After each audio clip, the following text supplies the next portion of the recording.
Hi, my name is Dan. In this video, we're going to be using Illustrator to build UI and web graphics. Okay, there's lots of free stuff here on my channel. Please subscribe, hit the little bell next to the subscribe button to get notifications. If you want more, loads more. Okay, check out bringyourownlaptop.com or check out the link in the description.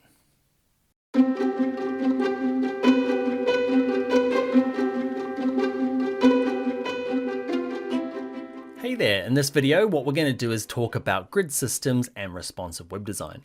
Okay, so when people talk about responsive, all it means is I'm going to design a site that responds to the different device that I'm using. So it might be that if I'm viewing, say this site here, my site, bringyourownlaptop.com, on a desktop, okay, it looks like this. But when it gets down to a mobile size, say something like this, you can see the site changes, okay, to best use the screen real estate or the screen size for this view, okay. You can see these guys are a big change. These go side by side, but when they're a desktop, okay, there's 4 in a row rather than 2 in a row, okay. And when it gets down to mobile, it changes even again, okay. The big change is on mobile, I've decided that that big image at the top, that smiley handsome man there, okay, disappears. He's not useful on mobile. I'm running out of screen real estate, okay. So I'm just kind of getting right to the basics and using, just these thumbnails here.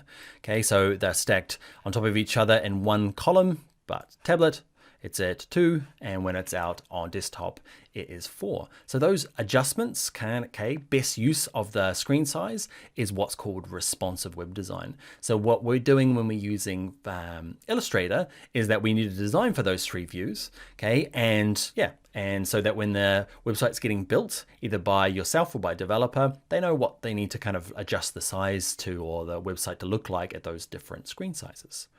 Now, the next thing to look at is what a grid system is, because that is the most common way of breaking this site up. Is what happens is there's an underlying 12-column grid that runs along all the web pages, and that's how you divide the content up.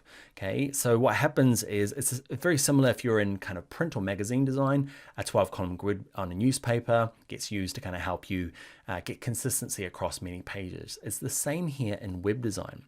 The easiest way to see it is in our final version. So this is our final design. Okay, there's the desktop version, tablet version, and mobile. And what ends up happening is, watch this, if I turn on the grids that I've got, okay, you can see I've divided the desktop by even, making sure I keep in mind this 12 columns. I wouldn't have it halfway through here or halfway through this column. They all span to equal 12. So this guy here is 4 of them. So 1, 2, 3, 4, 1, 2, 3, 4, 1, 2, 3, 4, all add up to 12. I hope my math is bad.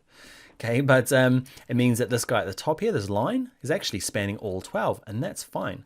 Okay, these guys up here need to be adjusted a little bit. Okay, my design, they are spanning, okay, these 2 columns here. I need to line them up a little better. And this guy here, he kind of spans the whole thing because there's nothing over here. So let's look at what we've done and redesigned for the tablet.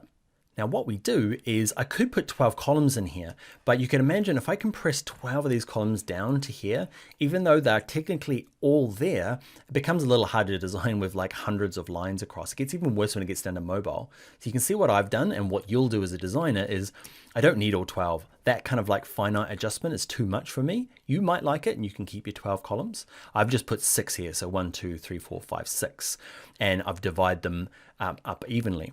Okay, so there's this one spans 3, that one spans 3. So, it's still divisible by 12. You can see this spans like half of it, which would be 6, and that would be 6. So we're still using the 12-column grid, okay, but just visually, it's too hard to see so many of them. And what we've decided here is, I'm going to turn the guides off, is that's the way I want it to look like when it's on a tablet device.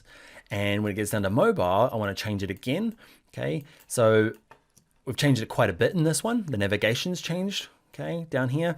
And we've used pretty much the whole way down, we've used the complete width, okay, which is the whole 12 columns. I'm going to turn the guides back on. When I'm working from mobile, often I just deal with 2 columns. Okay, so that's 6 on that side, 6 on that side. And I just use 2 just to make it a little easier. You can put all 12 there, but it becomes a real headache to line things up.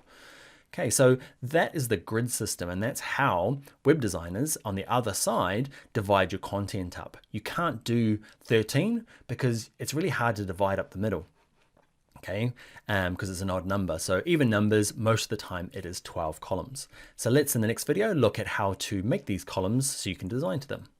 How good was that, right? If you want more, go check out bringyourownlaptop.com or check out the link in the description.